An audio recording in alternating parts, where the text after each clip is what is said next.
आज M Chinnaswamy stadium में जो हुआ उसने न केवल चेन्नई सुपर किंग्स के फैंस का दिल तोड़ दिया है बल्कि पूरी टीम को झकझोर कर रख दिया है। आरसीबी बनाम सीएसके क्रिकेट जगत की सबसे बड़ी जंग, लेकिन आज यह जंग एकतर साबित हुई। 251 रनों के एवरेस्ट जैसे लक्ष्य का पीछा करने उतरी चेन्नई की टीम ताश के पत्तों की तरह बिखर गई। लेकिन असली खलबली तो मैच खत्म होने के बाद मची जब कप्तान Ruturaj Gaikwad post match presentation के लिए आए। ऋतुराज के चेहरे पर हार की वह मायूसी और लाचारी साफ झलक रही थी जो एक कप्तान के तौर पर उनके सबसे कठिन दौर को बयां कर रही थी। आज के इस विशेष और बेहद लंबे वीडियो में हम आपको सुनाएंगे ऋतुराज गायकवाड़ के उस भावुक और विस्फोटक बयान की एक एक बारीक बात। वीडियो को अंत तक जरूर देखिएगा क्योंकि आज गायकवाड़ ने एमएस धोनी की कमी से लेकर टीम की लगातार तीसरी हार पर जो कहा है वह आपको हैरान कर देगा। एम चिन्नास्वामी स्टेडियम की तेज पिच और आरसीबी के प्रशंसकों के गूंजते शोर के बीच टॉस जीतकर पहले गेंदबाजी करने का चेन्नई सुपर किंग्स का फैसला आज उनके लिए किसी खौफनाक और डरावने सपने की तरह साबित हुआ। आरसीबी के बल्लेबाजों ने बेंगलुरु की इस पिच पर मानो आग उगलते हुए 250 3 का एक ऐसा हिमालय जैसा विशाल स्कोर खड़ा कर दिया जिसने पहले ही ओवर से चेन्नई के गेंदबाजों के हौसले पस्त कर दिए थे। जब इस पहाड़ जैसे लक्ष्य का पीछा करने चेन्नई की टीम मैदान पर उतरी तो उनकी शुरुआत इतनी ज्यादा निराशाजनक और खराब रही कि महज 4 ओवर के भीतर ही कप्तान गायकवाड़, अनुभवी संजू सैमसन और युवा आयुष महात्रे जैसे मुख्य बल्लेबाज पवेलियन की राह पकड़ चुके थे।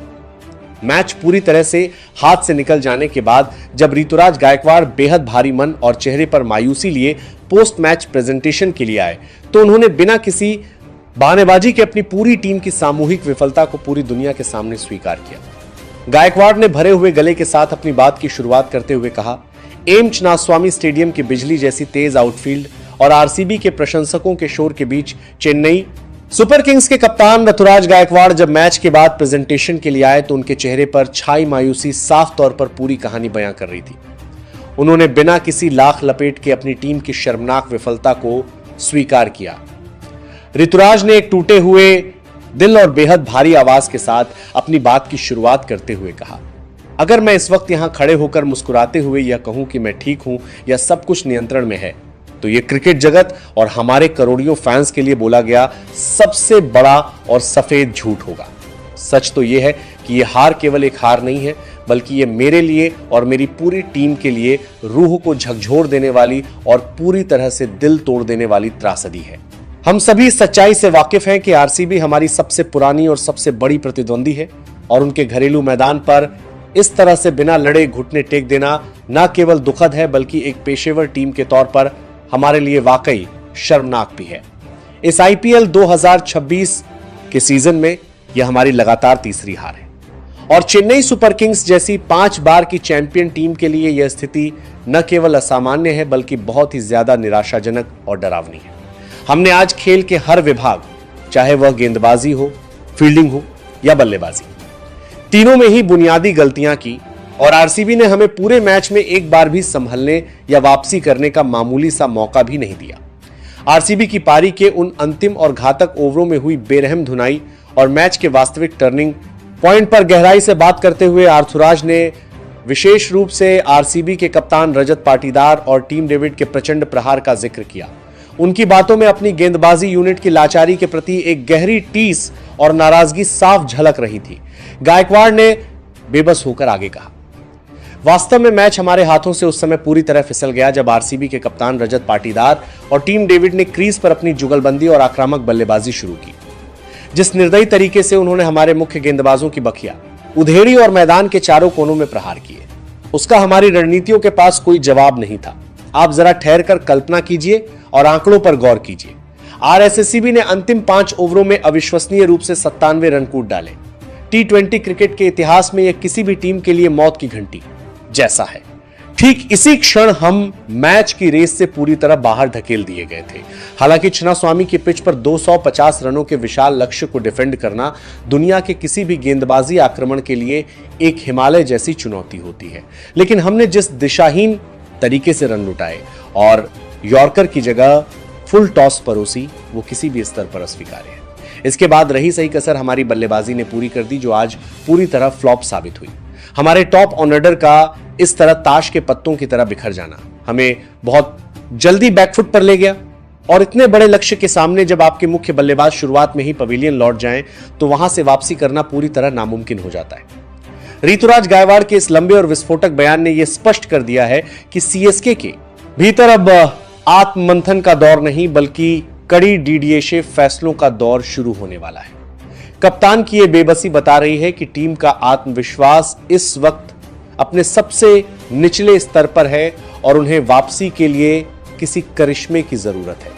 पोस्ट मैच प्रेजेंटेशन के दौरान जब माहौल पूरी तरह गमगीन था, तब अपनी व्यक्तिगत फॉर्म और कप्तानी की शैली पर उठ रहे तीखे सवालों का सामना करते हुए ऋतुराज गायकवाड़ की आवाज में एक अजीब सी थकावट और भावुकता साफ महसूस की जा सकती थी। उन्होंने एक सच्चे लीडर की तरह किसी भी बहाने का सहारा नहीं लिया और अपनी पूरी जिम्मेदारी को सार्वजनिक रूप से स्वीकार किया। गायकवाड़ ने भरे हुए गले और नम आंखों के साथ अपनी विफलता का लेखा-जोखा पेश करते हुए कहा, एक कप्तान होने के नाते यह हार मुझे व्यक्तिगत तौर पर सबसे ज्यादा गहरा जख्म और दर्द दे रही है। क्रिकेट का यह क्रूर नियम है कि जब टीम जीतती है तो श्रेय सबको मिलता है, लेकिन जब टीम इस तरह से धराशायी होती है तो सबसे पहली और सबसे तीखी उंगली लीडर की काबिलियत पर ही उठती है। मैं यहां अपनी पूरी रणनीतिक विफलता को स्वीकार करता हूं। मैं इस कड़वी सच्चाई से पूरी तरह वाकिफ हूं कि मेरी टीम इस वक्त पॉइंट्स टेबल में सबसे निचले यानी 10वें स्थान पर खड़ी है। चेन्नई सुपर किंग्स जैसी गौरवशाली और सफल टीम के लिए यह स्थिति किसी भयावह त्रासदी या काले सपने से कम नहीं है।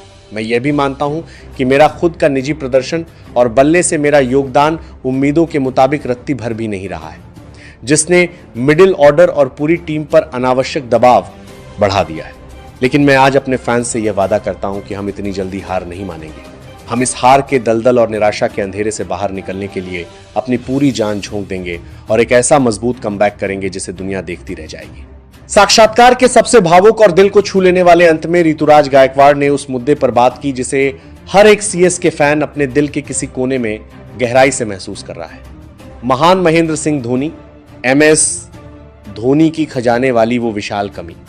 धोनी की गैर मौजूदगी में टीम के लड़खड़ाते संतुलन और मैदान पर उनके जादुई प्रभाव की चर्चा करते हुए गायकवाड़ ने एक बहुत ही बड़ा और ईमानदार कबूलनामा किया।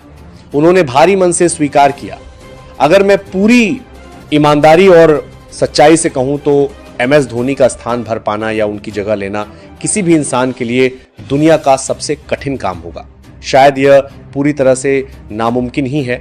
हम आज मैदान पर जो संघर्ष देख रहे हैं उसका सबसे बड़ा कारण यही है कि माही भाई के बिना इस टीम का पूरा संतुलन और बुनियादी ढांचा पूरी तरह से बिगड़ चुका है। मैदान पर उनकी वो शांत रणनीतिक सलाह, विकेट के पीछे से पूरे खेल को शतरंज की बिसात की तरह नियंत्रित करने का उनका वो अनोखा तरीका और दबाव के क्षणों में गेंदबाजों के सिर पर हाथ रखने का उनका जो अंदाज था, उसका दुनिया में कोई दूसरा विकल्प मौजूद ही नहीं है।